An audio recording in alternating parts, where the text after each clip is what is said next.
It is now time for us to move on to section 4.5, which talks about derivatives and the shape of a graph.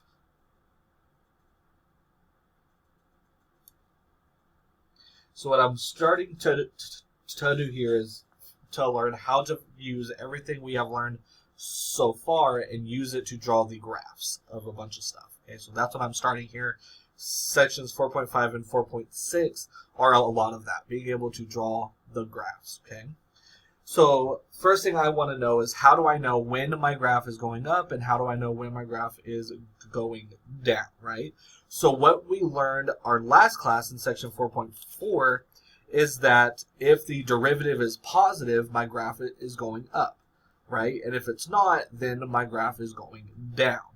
So now what I want to know is, how do I find out where is my derivative positive and when is it negative? We do that using this thing called the first derivative test. Step one of that is to find all critical points of the function and divide the domain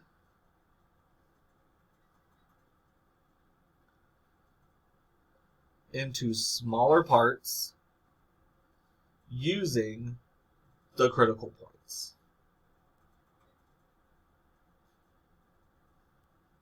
Step number 2 is we're going to select a test point in each section of the domain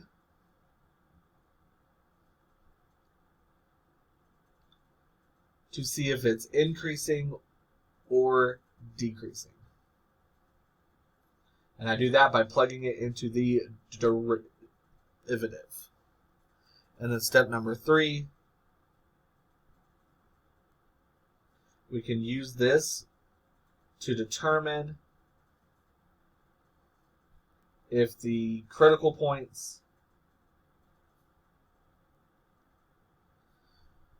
are local maximums, local minimums, or neither.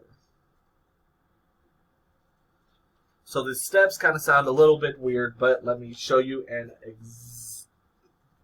example to show you that this isn't bad. This isn't very hard at all. Example.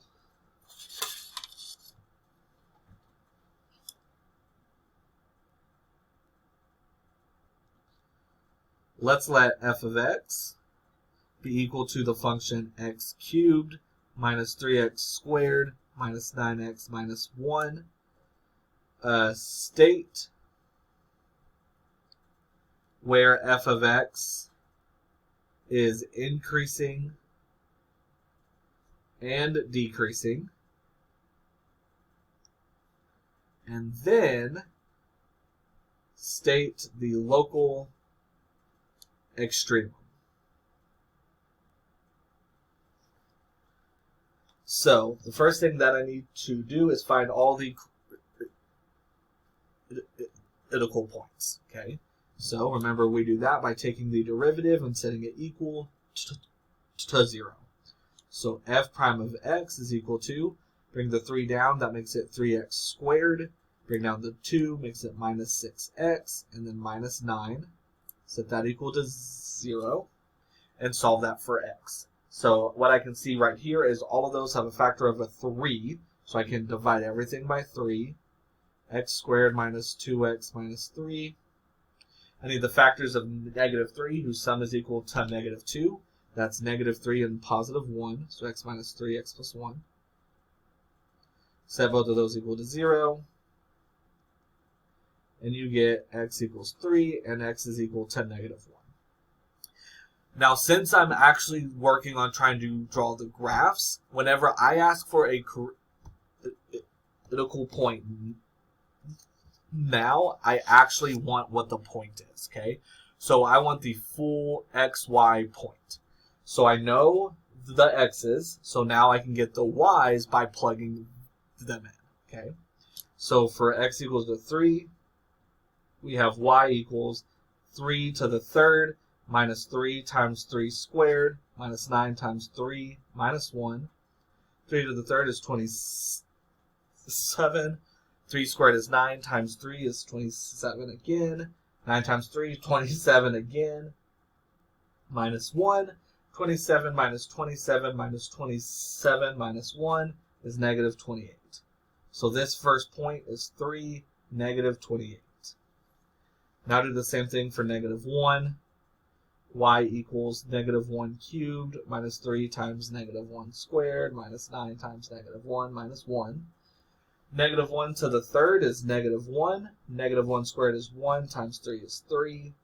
Negative 9 times the negative 1 is positive 9 minus 1. Negative 1 minus 3 is negative 4 plus 9 is negative 5 minus 1 is negative 6. So this point is negative 1, negative 6. So those are my critical points. Now, in order to tell where my graph goes up and where it goes down, we're going to break the domain into several parts. So I know I have a critical point at negative 1 and then another one at 3. So what I want to do is I want to find points around those to see what will happen at those points. So like on the left side over here, I can use the test point negative 2. Between them, I can use the test point 0. And above 3, I can use the test point 4. I can pick whatever points I want to. So like over here, I could have done negative 1,000, and that's okay. It's just I like doing them that are close by, just so that the work isn't as hard.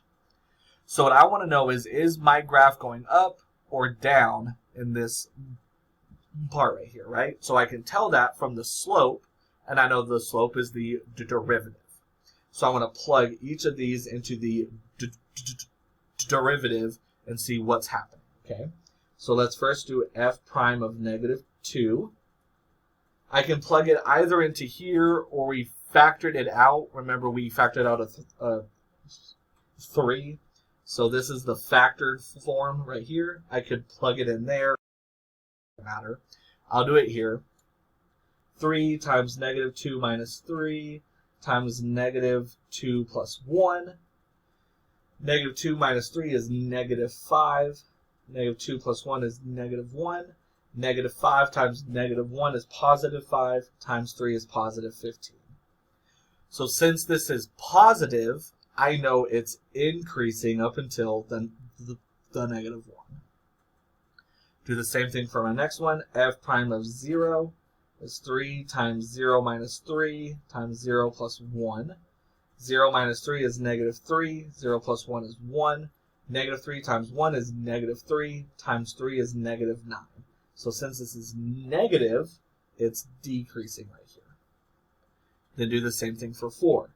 F prime of 4 is going to be 3 times 4 minus 3 times 4 plus 1. 4 minus 3 is 1. 4 plus 1 is 5. 1 times 5 is 5. Times 3 is 15. So since that's positive, it's increasing over here too.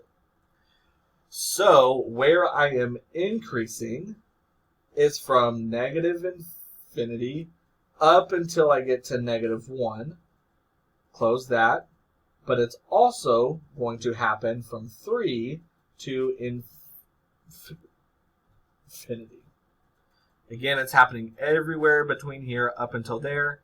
Then it's going to switch to decreasing. Then it's going to stop right here. Then it's going to switch back. So then for decreasing, I can say that happens from negative 1 to 3. So this is where I am increasing and decreasing. Now, I can look right here at my little chart, and I can see there's a local maximum right here because it's like a peak, right? So I know there is a max at x equals negative 1, and then I can see there's like a little trough right here. So the minimum happens right here. Minimum at x equals 3. So again, all I did here was take the derivative, set it equal to 0, find test points around those, and plug them into f prime. Let's do some more examples because practice is what's going to help us out with this.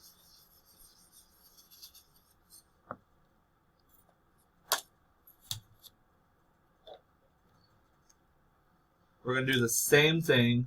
I'm not going to rewrite all that. I'm just going to write same. Same thing for the function f of x equals negative x cubed plus 3 over 2x squared plus 18x. We're going to do the same thing here. So first things first, we take the derivative, f prime of x equals, bring the 3 down, that gives me negative 3x squared. Bring down my 2, that gives me plus 3x plus 18, set that equal to 0. All of those have a factor of negative 3, so we can factor out negative 3, which is with x squared minus x minus 6. So I need to find the factors of negative 6, whose sum is equal to negative 1. That's going to be negative 3 and positive 2. So negative 3 times x minus 3 times x plus 2.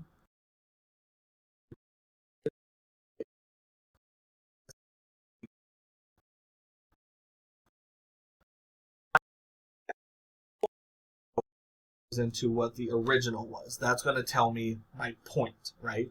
So first do f of 3, negative 3 cubed plus 3 over 2 times 3 squared plus 18 times 3. 13 to the third is 27. 3 squared is 9. 9 times 3 is 27 over 2. 18 times 3 is 54. We would need a common denominator, which would be 2. Well, okay, first of all, I can combine the like terms right here. So it would be 27 over 2. Negative 27 plus 54 is positive 27. We need a common denominator, so 27 over 2 plus, make that over 2, 54 over 2. Add those up, 27 plus 54 is 11, carry the 1, 81 over 2. So this point is the point 3, 81 over 2. Do the same thing for negative 2. F of negative 2 is going to be equal to negative 2 cubed plus 3 over 2 times negative 2 squared plus 18 times negative 2. Negative 2 to the third is negative 8, but the minus sign makes it positive 8. Negative 2 squared is 4. 4 times 3 is 12. 12 over 2 is 6. 18 times negative 2 is negative 36. 8 plus 6 is 14. 14 minus 36 is negative 22. So that point is negative 2, negative 22. So now, just like we did, we're going to split the domain. So my first point is negative 2. My second point is 3. So I need a point to the left of negative 2. Let's do negative 3. I need a point between them. Again, I can pick whatever point I want to. It's always nice to plug in 0. And then to the right, we can plug in like 4. So, plug each of those into the derivative. F prime of negative 3 is equal to. We factored it out right here, so let's plug it into there. Again, I could also plug it into to this one, but I just like how nice that this is because I don't have to square stuff and then times it by another thing and then add a bunch of stuff. I like that formula here. But again, it doesn't matter. You can use this and that's fine. So that's going to be negative 3 times negative 3 minus 3 times negative 3 plus 2. Negative 3 minus 3 is negative 6. Negative 3 plus 2 is negative 1. Negative 3 times negative 6 is positive 18 times negative 1 is negative 18. Since it's negative, that's going to be decreasing. Plug in 0, f prime of 0. Negative 3 times 0 minus 3 times 0 plus 2. 0 minus 3 is negative 3. 0 plus 2 is 2.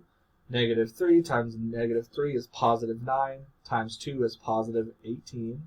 Since it's positive, I'm increasing. Now, lastly, plug in a 4. So f prime of 4, negative 3 times 4 minus 3 times 4 plus 2. 4 minus 3 is positive 1. 4 plus 2 is positive 6. Negative 3 times positive 1 is negative 3. Negative 3 times 6 is negative 18. So that is decreasing. So, looking at my little chart I just made, I can tell that it is increasing only from negative 2 to 3. And it is decreasing from negative infinity to negative 2. And then again from 3 to infinity. Therefore, again, when I look at my chart, I can see there's a maximum right here at 3 and a minimum right here at negative 2.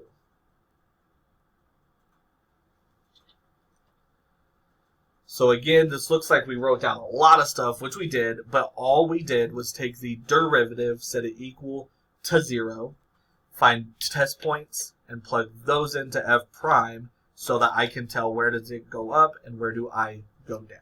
And that's it. Again, it looks like a lot, but it's really not. Do another example.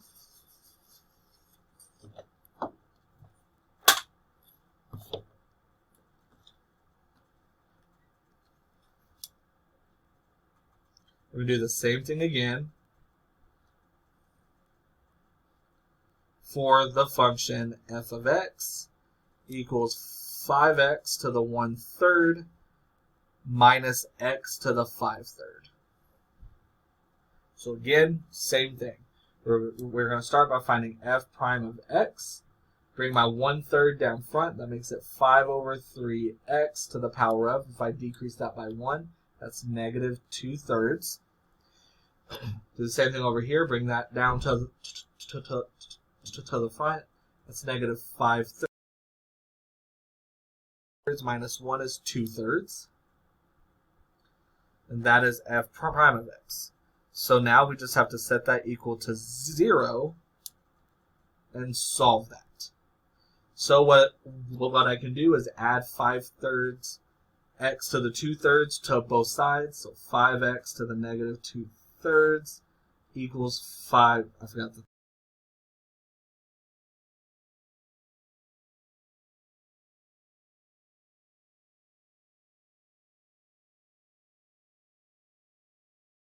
x to the negative 2/3 equals x to the 2/3. To help us out, what I can actually do is I can multiply this by x to the 2/3 to cancel this out. But I have to do it also over here. So since I canceled everything out over here, that's just 1 equals x to the 2/3 times x to the 2/3. I can just do 2/3 plus 2/3, which is 4/3. So now I want to know what raised to the 4/3 is equal to 1. So I can start by cubing both sides to get rid of the 3. So 1 equals x to the 4th, and then take the 4th root on both sides. Since my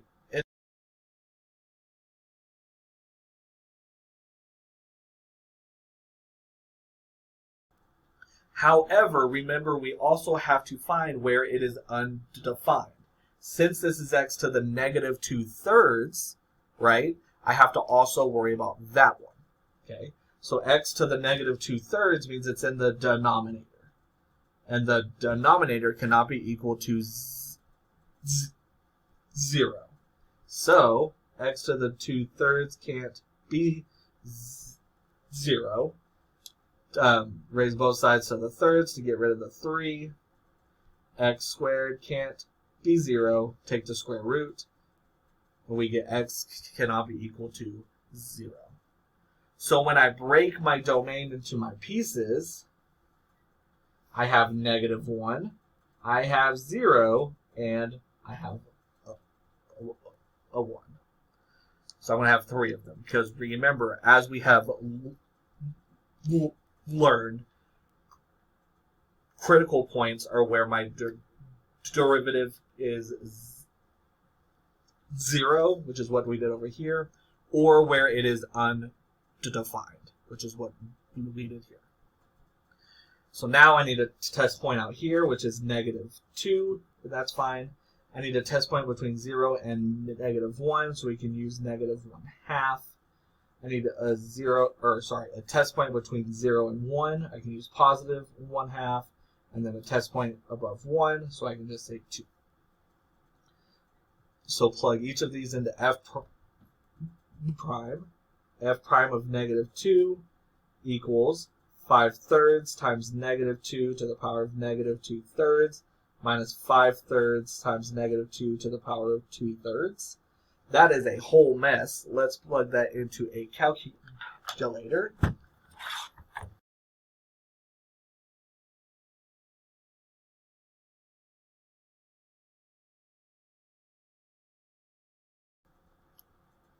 So 5/3 times -2 to the power of -2/3 minus 5/3 times -2 to the power of +2/3. And you get negative, like, let's just call that 1.6 there. Remember, I don't really care what the number is. I care about what the sign is. So since that's negative, it's going to be decreasing. Now do the same thing for -1/2. So let's find f prime of -1/2. And that's going to be, I'm just going to cheat and use this. So, -1/2, -1/2, and you get +1.6. So it's increasing right here. Plug in 1/2.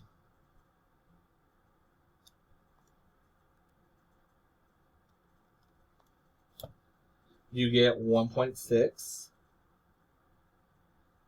So it's also increasing right here. And then now let's try 2. This should be f prime of 1/2. Now let's just do 2. F prime of 2 is equal to -1.6. So it is decreasing here. Therefore, what is happening is it is increasing from -1 to 0 and from 0 to 1. Even though it is increasing for this whole thing,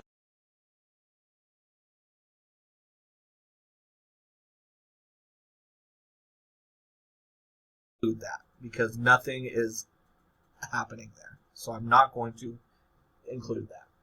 And then it is decreasing from -infinity to -1 because it's right here. And then again from 1 to infinity. I can look here. I can see the only maximum I have is right here because there's where a little peak is. So a max at x equals 1. And then a minimum occurs right here because there's a little trough at -1. All right, so there is another term that we need besides just increasing and decreasing, and that is concave up and concave down. I need to know where it's concave up and concave down. So when I say concave up,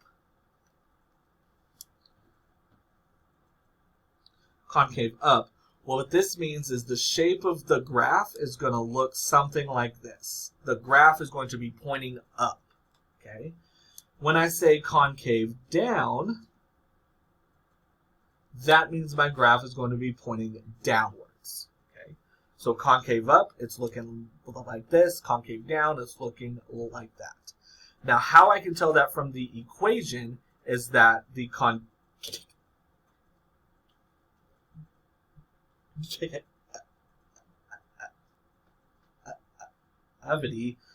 looks at the rate of change of the rate of change. Okay, because if I look right here, when it's concave up, my slope is increasing,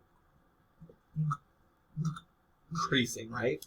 Because my slope was like right here, but then it's like right here, and then it's like right here, and then it's right here, and then it's right here. My slope is increasing, right? I started something that's like this, and then I'm slowly increasing upwards. When it's concave down, my slope starts like this, but then my slope slowly starts to decrease, right? My slope was like this, but then it's slowly starting to point down. So this is trying to show me the rate of change of the rate of change. So that is the second derivative. Okay, that is the second derivative. So, in talking about this, let's do a definition.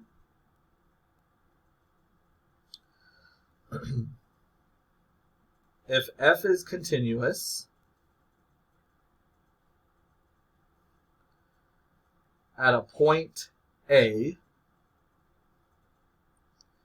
and if A changes concavity,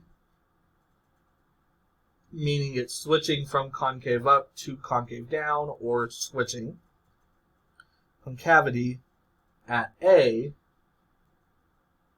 and if A changes concavity at A, then that point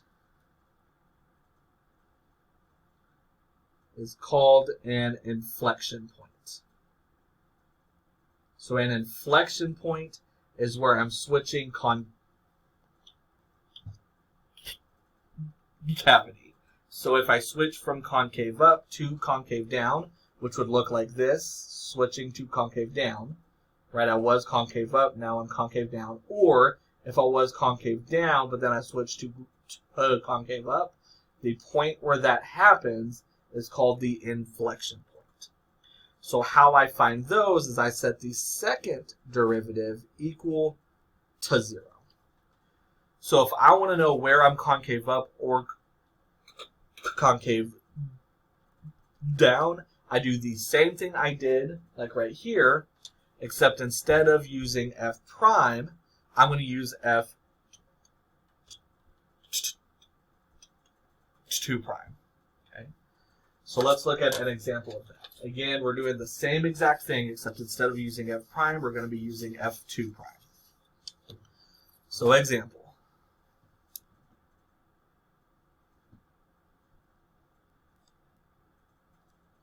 Let f of x be equal to the function x cubed minus 6x squared plus 9x plus 30. State where f of x is concave up and concave down. So the first things first is that we need to find the inflection points, okay? So I do that by finding f2 prime. But before I can do that, I have to find f prime of x. So f prime of x, bring the 3 down, makes it 3x squared. Bring the 2 down, makes it minus 12x, and then plus 9. But I need f2 prime, so take the derivative of that. Bring the 2 down, that makes it 6x minus 12. So all I've got to do is set that equal to 0. Add 12, so 6x is equal to 12. Divide by 6, and x is equal to 2. So the inflection point happens at x equals 2. That's where I'm going to switch either from concave up to concave down, or I'll switch from concave down to concave up. We'll see which one it is, though. Remember, I want a point, so let's plug in 2 to see what that point is. 2 cubed minus 6, 2 squared plus 9 times 2 plus 30. 2 cubed is 8, 2 squared is 4, times 6 is 24.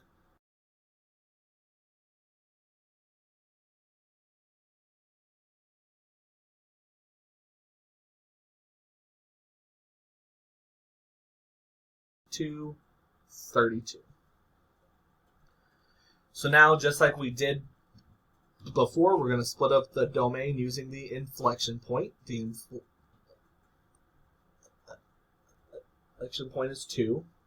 I can pick a test point surrounding 2. So like to the left, I can pick 1. To the right, I can pick 3. And I'm going to plug that into f2 prime. So f2 prime of 1 is 6 times 1 minus 12. 6 times 1 is 6, minus 12 is negative 6. So the minus sign means that I'm concave down right there.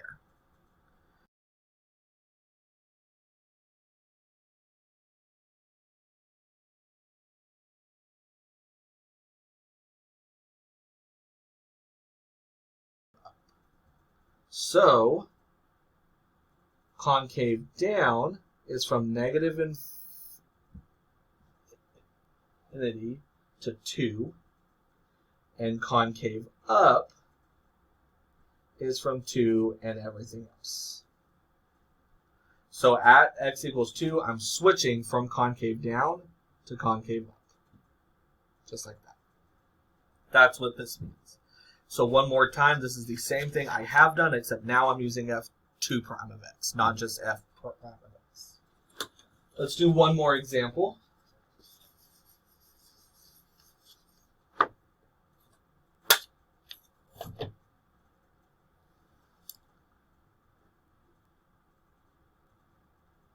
We're going to do the same thing for f of x equals negative x cubed plus 3 over 2x squared plus 18x. So again, I need f2 prime, but to get that I need f prime. F prime of x is equal to, bring the 3 down, negative 3x squared. Bring the 2 down, 2 times 3 over 2 is just 3, so plus 3x plus 18. But I need f2 prime, so now take the derivative of that. Bring the 2 down gives us negative 6x plus 3. Set that equal to 0. So subtract the 3. Negative 6x equals negative 3. Divide by the negative 6, and you get x equals 1/2. So at x equals 1/2, I'm going to switch either from concave up to concave down, or from concave down to concave up. Again, I want a point, so let's do f of 1/2. So negative 1/2 cubed plus 3 over 2 times 1/2 squared plus 18 times 1/2. 1/2 to the third is 1/8, so negative 1/8. 1/2 squared is 1 over 4. 1 over 4 times 3 over 2 is 3 over 8. 1/2 times 18 is 9. So now just add everything up. I need a common denominator of 8. 9 is like saying 72 over 8. Negative 1 plus 3 is 2. 2 plus 72 is 74. 74 over 8, both of those have a factor of 2, so I can factor out a 2. 74 divided by 2 is 37. So that's going to be 37 over 4, or 8 divided by 2 is 4. So the inflection point is the point 1/2, 37 over 4. That is the point where that switch will happen. So now I want to know, where am I concave up and where am I concave down? So breaking this up, put 1/2 right here. I need a point to the left, so I can use 0. I need a point to the right, so 1. F double prime of 0 is equal to negative 6 times 0 plus 3. 0 plus 3 is positive 3, so this is concave up. Now do the same thing for 1. Negative 6 times 1 plus 3. Negative 6 plus 3 is negative 3, so it's concave down. So for concave up, it's going to be negative infinity to positive 1/2. And then for concave down, it's concave down right here, so 1/2 to infinity. All of this is going to help us draw graphs in section 4.6.